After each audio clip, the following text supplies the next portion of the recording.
Bonjour Jacques-Philippe Chevalier. Bonjour. Vous êtes expert comptable, associé au sein du cabinet Easyco, membre du groupement France Défi, et je vous reçois aujourd'hui pour évoquer votre expérience. Je voudrais savoir en particulier comment vous faites quand un client vient vous voir et il dit « je veux transmettre mon entreprise et je voudrais trouver les moyens de la valoriser et d'en tirer le meilleur prix ». Alors déjà, première question, quelle est la première étape de la démarche ?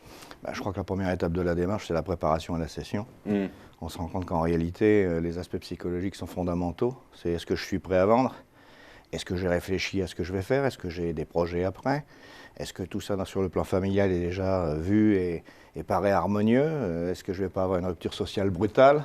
Est-ce que j'ai réfléchi à mes revenus futurs ? Est-ce que j'ai fait un bilan retraite ? Enfin, etc. Bref, l'idée générale, c'est de faire en sorte que notre cédant soit vraiment en situation de vendre et qui ne recule pas en fait au dernier moment, parce qu'en réalité, il n'est pas vraiment préparé à changer de vie. Oui, donc au-delà des aspects purement comptables, il y a aussi ces aspects psychologiques. Est-ce que vous pouvez nous en dire plus ? Quels sont ces aspects psychologiques ? Alors oui, j'ai envie de dire qu'en gros, pour moi, 80% du dossier, c'est psychologique.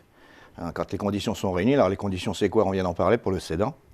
Donc imaginer un autre projet de vie, être préparé, avoir les revenus qui vont bien, enfin, etc. Avoir mis tout ça en adéquation. La deuxième chose, c'est quand même régler la question aussi quand même de l'approche assez globale du prix de cession. Il y a énormément de désillusions lorsqu'on arrive au moment où on commence à rentrer dans la vraie valorisation. Il y a des vendeurs qui ne sont pas des vendeurs parce qu'ils sont vendeurs à un prix.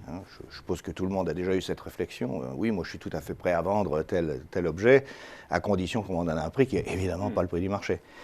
Et l'autre chose aussi qui est très importante, c'est qu'il faut aussi qu'il y ait un jeu de séduction qui s'exerce entre le cédant et le repreneur. Un cédant, c'est une partie de sa vie, c'est des employés, des salariés, des collaborateurs, une vie commune, c'est un peu une famille, une seconde famille professionnelle. Donc il est absolument indispensable de bien choisir son acheteur.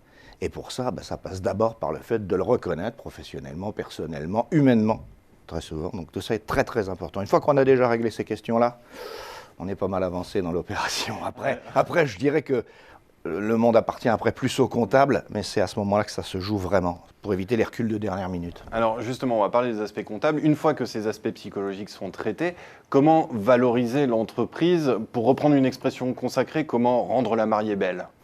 Alors, je l'ai déjà dit, la mariée belle, ce n'est pas une expression qui me satisfait. En réalité, l'idée n'est pas du tout de faire en sorte de rendre la mariée attractive. Je crois qu'il faut avoir une vision extrêmement claire de ce qu'on vend, et dans quelles conditions on est susceptible de le vendre. Un prix, c'est le prix, on le dit souvent, c'est le prix qu'un acheteur est prêt à mettre, quelqu'un de sensé est prêt à mettre pour acheter une entreprise.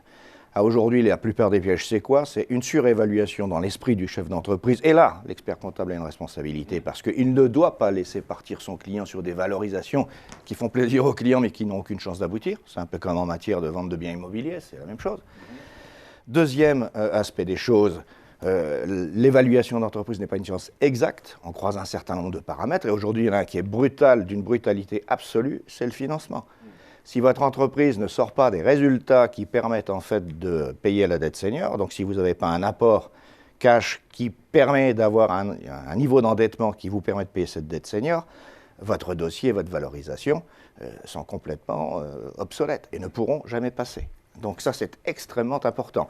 Et il faut enfin se défier d'une chose, ce sont les réserves qui en fait ont un caractère historique, c'est-à-dire pendant des années, 30 années, 35 années, 40 années, nous avons engrangé des résultats, puis en fait on se rend bien compte que sur les dernières années, on avait effectivement un trésor de guerre en réserve, on n'a pas distribué de dividendes, et c'est ce que je vous disais en aparté, quelque part c'est le mistigris fiscal, puisqu'on se retrouve avec ou de la trésorerie inutile, ou au contraire des résultats qui ne sont plus du tout d'actualité. Il faut regarder les résultats futurs, et c'est sur cette base-là qu'on va surtout faire notre évaluation. Même chose pour l'immobilier.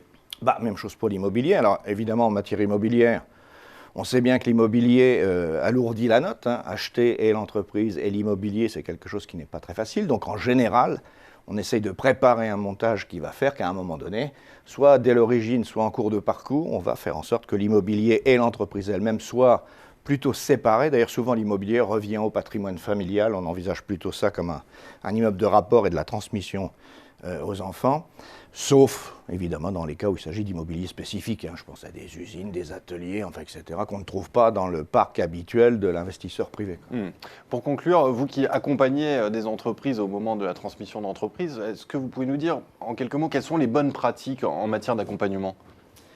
Alors, les bonnes pratiques en matière d'accompagnement, c'est pour moi de régler vraiment de façon extrêmement sérieuse tout ce préambule que je décrivais tout à l'heure qui a caractère Les aspects psychologique. on y revient. C'est-à-dire, on a un vrai acheteur, on a un vrai vendeur. Ils ont tous les deux les profils. Il y en a un qui est content de transmettre son entreprise à ce jeune chef d'entreprise. Son expérience lui convient, sa technicité lui convient, son management et sa façon d'aborder les personnels et les collaborateurs lui convient. Il sent qu'il ne va pas casser le jouet, il ne va pas brutaliser. Et il y a aussi cette fameuse période d'accompagnement dont on parle souvent qui est nécessaire, mais qui peut également être un piège. Alors, quelle durée, à votre avis? Quelle durée optimale? Moi, j'ai envie de dire que 6 mois, c'est largement suffisant. Ça dépend évidemment de la typologie des entreprises. Mais enfin, on parle d'une façon générale pour des entreprises qui n'ont pas une spécificité telle que ça nécessite un accompagnement plus long. Plus long, c'est avoir 2 patrons en permanence. Alors, vous savez, pour le repreneur qui a fait le chèque, c'est extrêmement difficile de se retrouver à un moment donné dans une entreprise qui ne maîtrise pas parce que l'ancien patron est toujours là et qu'en définitive, la passation de pouvoir ne se fait pas vraiment. Oui, il y a un risque de perte de contrôle. Il y a un risque de même pas arriver à le prendre.